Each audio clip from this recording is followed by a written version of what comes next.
Yeah. Lunchtime is an excellent time for questions. We have a whole section of a break there, which is a great time to follow up on those things. Plus, the world that we live in now, everyone can be found on their social medias and things like that. So please support and ask questions at another time.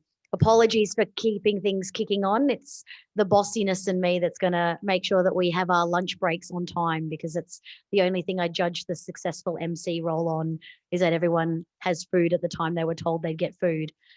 All right. We're getting proper digital now and making this conference, multi-platform. And our next presentation is coming to us via Zoom. So Michael, our wonderful friend, is just going to make sure that everything is teed up and ready to go. But while that's happening, I figured I'd introduce our next presenter. So our next presenter is Liam O'Keefe, the Senior Strategy Manager from Tyre Stewardship Australia. The presentation is going to be about the end of Life Tyres in Australia. The things that are being discussed in this next presentation, how TSA is working to improve management of end-of-life tyres, opportunities to use more tyres productively, emerging opportunities to work collaboratively, and Liam, being the Senior Strategy Manager of TSA, will have some really great insights into that. Now, just checking, Liam, can you hear us okay? I can. Can you hear me okay? We can hear you okay. All we need now is your beautiful face on the screen, I think. Oh, look, there we go. That's you're just in the you're in the bottom corner, but we can see it, so that's fantastic. It's probably the same. I don't think you want my screen blown up too much. So my face. Flawless so far. Darwin, Northern Territory people, can we please give a warm tropical round of applause for Liam O'Keefe? Thanks for the introduction, Amy. Much appreciated. I would love to be up there in person. Unfortunately, I can't even go to my hairdresser or visit my family at the moment, more than 5 kilometres away. So it makes it very challenging to make it to Darwin. But I have been up there before talking tyres in the past, and I would appreciate the opportunity to do so again in future. But unfortunately, we need circumstances to change in Melbourne before I'm able to do that. But, I appreciate the opportunity to interact and communicate with you, and anybody who wants to follow up with questions, please feel free to follow up directly. First, I'd just like to thank Meredith and Jen as well for organising, and the team over a little bit of logistics. So much appreciated for the opportunity. But as was mentioned, as Amy mentioned, my name is Liam O'Keefe. I'm the Senior Strategy Manager at Tyre Stewardship Australia. And what I'm going to talk today about is the numbers around Australia in terms of tyre generation, about Tyre Stewardship Australia, some of the programs we have around the collecting of tyres, some of the programs we have around new markets, and what we're looking to do next. So just as an overview, probably the headline in terms of the numbers in relation to tyres are that we generate the equivalent of 56 million tyres in Australia every year, which is a mixture of passenger tyres, truck tyres, and OTR/mining tyres, and that equates to about 466,000 tonnes. Probably the main headline numbers are that we use 14% locally for productive outcomes.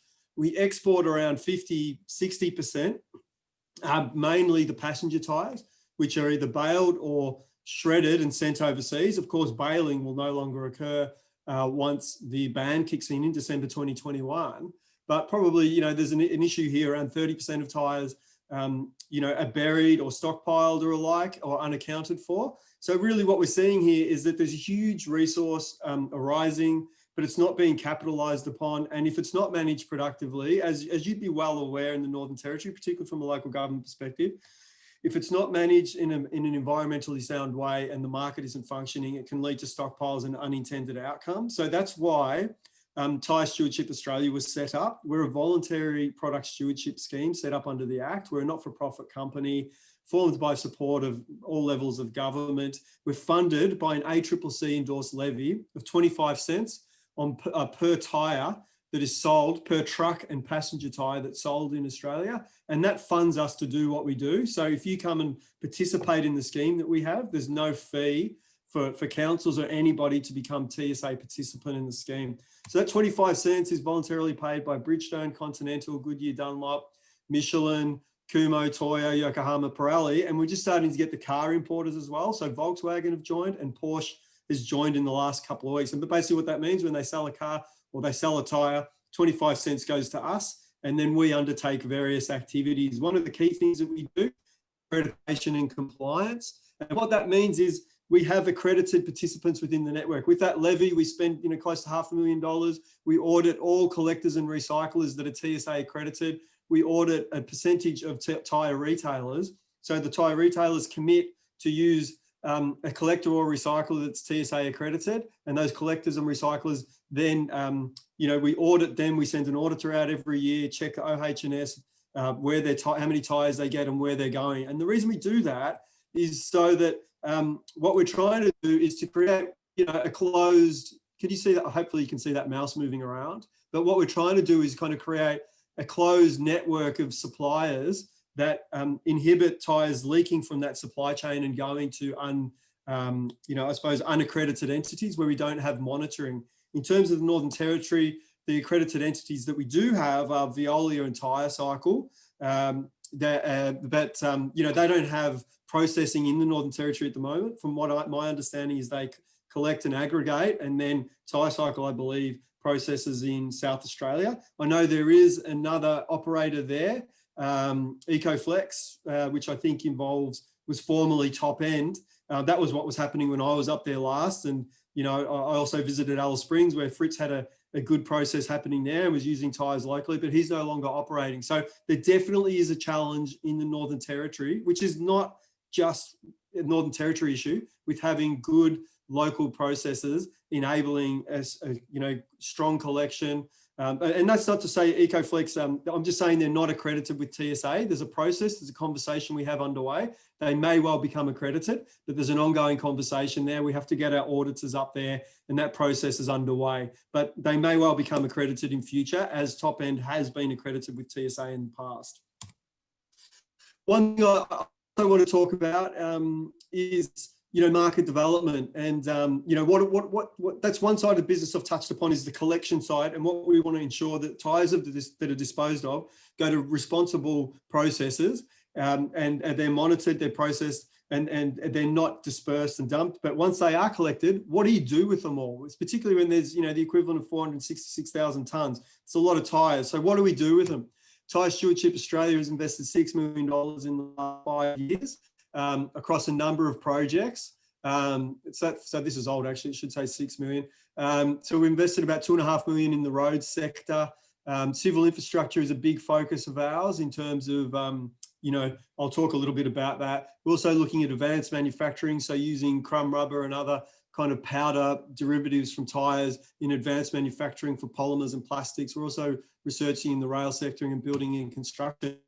Probably what I'll focus on, given the audience, and I know that as Andrew, who's presenting after me, will also be talking about what's happening in the road space up there, is that as I said, we've invested $2 million in the road sector, and this is just a diagram of the philosophy or the approach that we've had. I'll explain it in more detail, but what we've done over the last 5 years is invested a lot in what we'd say creation of potential demand. So we've worked with the Australian Road Research Board, there's a lot of acronyms there, Asphalt Pavement Association, Transport and Main Roads WT, VDOT, Victorian Department of Transport.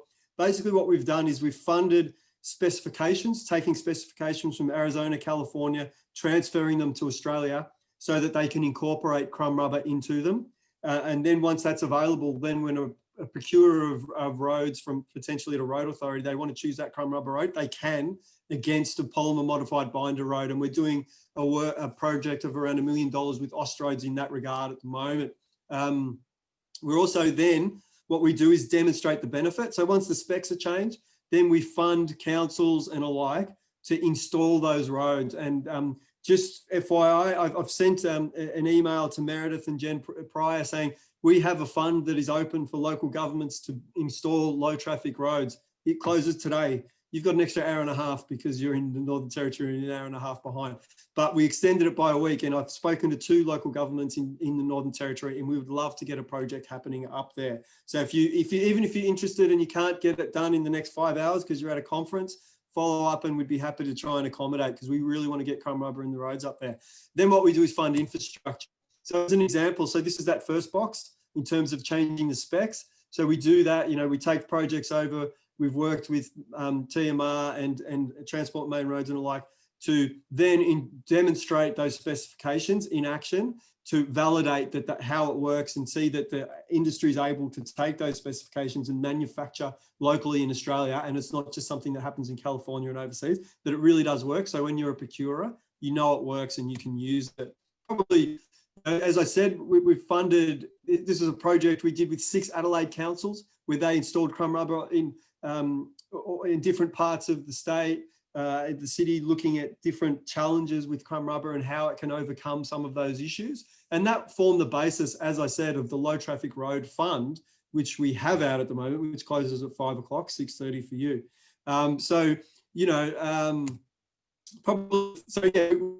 We work with the City of Logan, but with this new fund we've got at the moment, we think we're going to get projects in Tasmania, which has similar challenges to Northern Territory in terms of accessibility, but we want to work with people to get those precedent projects, get it happening for the first time, to demonstrate that it's possible to do it. The final thing that we're talking about, and this relates to you guys, and which, we've talked about the demand, then the second point I had in that box was demonstrate the benefit. The third one is enable the supply, and this is why we come to the party with funding infrastructure for manufacturers of the product to co-invest for them to upgrade their infrastructure so that they're able to manufacture high quality products. So this is in Bulwer with Puma Energy, where they upgraded their plant. We put in $300,000 so they could put crumb rubber specific infrastructure in there to manufacture high quality, high blended mix. This is a mobile plant which is just being completed in Western Australia. The beauty of this mobile plant is that it's mobile, it's simple, but it means if there's big jobs in the Northern Territory or other regions, if there's a supply, if there's an ability to service that with this infrastructure, we can then open it up. So it's not just Melbourne, Sydney, Brisbane, and Perth that get these kind of products. What we're really focused on is working regionally to try and enable that supply. We also funded Puma for a mobile plant, and EDI Downer do have a mobile blending plant for spray seals. And the beauty of that is what it's done is it means that there's the annual consumption projections for that infrastructure is around 10,000 tonnes a year, which is pretty significant because the product that you would make in Australia to sell into that market, the 30 mesh highly refined crumb rubber, sells for about $600 a tonne. So there's an extra $600,000 per year for our recyclers. And if they're investing in infrastructure, over 10 years, 10 years, there's a large influx of revenue for them to invest in better infrastructure. It's all about roads. This is our CEO, Looney Goodman, with the CEO of Mitcham Council in South Australia. This is a permeable pavement product we've developed with Melbourne University. This is made with Tyre rubber and aggregate with a polyurethane binder. As you can see, the water comes through there. This is an old permeable pavement, which isn't permeating so much relative to the new permeable product. You can see here, and you can see this water just disappearing straight in. Another project which we're doing at the moment is around concrete road barriers, which is really exciting, which is mixing, between 2 and 5% of crumb rubber in there, and it has impact absorption. So uses crumb rubber, creates a lighter product, and it saves lives, because once people crash into it, which ideally they don't, but if they should do that, then hopefully it mitigates the impact on the driver. And the final project I'll leave you with is, it's probably not as sophisticated, but it's very valuable to the stakeholders that we engage with, particularly from a regional Queensland area. And Owen Henry, who came up with this, he's a farmer in regional Queensland, came to us and said, instead of bringing in cattle matting from overseas, from China that's manufactured, I want to make it locally with our tyres. So we invested a small project, $50K from us. He co-invested, he's developed that product. My understanding is he's been in the Northern Territory over the last week or so, or the last few days, to try and drum up some business there. So, it's not all about the roads. We're looking for a variety of products. Probably the final thing I'll leave you with, we do a lot of projects, but some of the things we've been working on lately, this is an older project, is what we'd call this is a national market development investment kind of strategy with all of the states invested, and it's signed off by all of the environment ministers. So we're implementing that at the moment. And we've just released the first kind of Queensland circular economy business case for tyres, and that's gone out to tender. We're doing that with the NQ Rock, so the Northern Queensland councils. over there. But it is an opportunity. You know, we're doing this as a test case focused on Townsville area, looking at, you know, the accumulation of tyres in a particular region, then how we can invest collaboratively between EPAs, between local governments, and you know, come up with different mechanisms to be able to overcome issues in regional areas. Talking to Western Australia, if there's a party in Northern Territory who would like to, so TSA is putting in $50,000 for that. We got co-funding from LGAQ and Department of Environment and Science over there. So, you know, we're willing to collaborate with people and organisations also in the Northern Territory. That's it for me in terms of an overview. I welcome some questions. I think I've got through in time. You know, yeah, so go to the website. If you can get my details from Meredith and Jen, quite happy to, you know, field questions directly, but hopefully that's given you a bit of an overview of TSA, what we do, and some, you know, some of the initiatives that relate to a Northern Territory context. Are there any questions from the crowd? Also, if you are watching on Zoom, you can type your question in.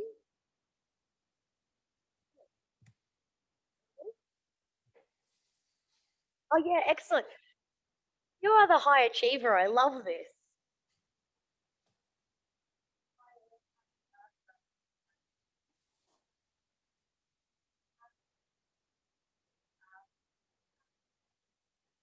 I can't hear is that microphone on? Shall we try this one? Testing. Can you hear this one, Liam? Yeah, I can hear now. I was just wondering what research has been done in the roads. You know, obviously when the road surface breaks down and it contains plastic, tire crumbs, and that microplastic really environment. So can you raise the microphone to your mouth? I can't quite hear you. Okay. Yeah. I'm just asking about the microplastics that might enter the environment from the tyre crumb in road surfaces, and if any research has been done into that. Yeah. Yeah, no, look, it's a good question. There's a couple of ways to answer it, and there is plenty of research that's been done into it, because basically the tyre crumb is mixed in with the bitumen. So it's basically, it's like sugar in a cake. You can't really extract the sugar from the cake once it's baked. You know, but one thing I would say, so it's fully enmeshed in that. So it's part of that. It can also be recycled as well, the road, once it's built like that. But I mean, and this is probably not the most politically correct answer, but what I would say is when you're driving your car, you purchase a tyre and it weighs on average 10 kilograms. When you dispose of it, it weighs 8 kilograms. The way tyres work are through abrasion.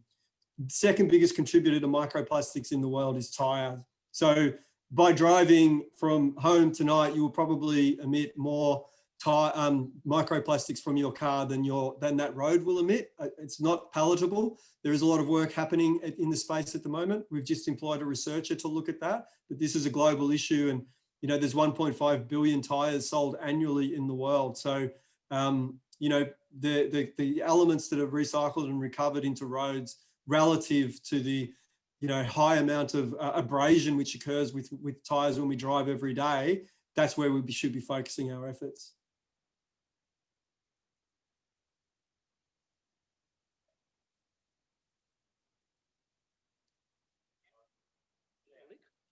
Liam, can you hear me? Yeah, can. One of the questions that I'm going Sorry, to can you say who you are and where you're from, so I can just... David Jan, Litchfield Council. One of the questions that I'm going to be asked from our asset people is, how does a road with the crumb in it compare from an asset management perspective with a standardly produced road in terms of lifespan and how long it's going to need before it might need resealing or totally rebuilt? Yeah, and it's the ultimate question, really, isn't it? What's the value proposition? And thankfully, you know, there's a lot of research into that, both in Australia, and Victoria's been using crumb rubber in roads since the 70s, one of the world leaders. But crumb rubber is, in essence, what you'd be aware that you get straight bitumen, but then you also get polymer modified binders, which in essence is kind of adding a raw plastic product to it to enhance the longevity. The polymer modified binder increases the life cycle of the lifetime of it. It makes the bitumen less prone to cracking. It lasts longer because it gets rid of better adhesion for the aggregates. And rubber is exactly the same. It's basically a polymer that modifies the binder. It is well known and proven that chrome rubber in roads makes roads last longer, perform better. There's less raveling, there's less cracking, because it maintains its form longer, particularly probably in the Northern Territory, because there's less cracking, you don't get the subsurface kind of disruption as well. So it maintains this performance and structure for an extended period of time. Got a lot of research into that. One from California where there's extensive research, but in Victoria, as I said, they've been doing it since the 70s. What I will say is that, in the time we've been running this program, which is the last 7 years, we've seen chrome rubber consumption double in Western Australia, coming off a low base of around 800 to 1,000 tonnes to around 2,000 tonnes, and increased sales by around 40% in the last couple of years. So the market's transforming, and there's a strong history of evidence which I'd be happy to share with you. Great, thank you, Liam. I think we've got time for one more question.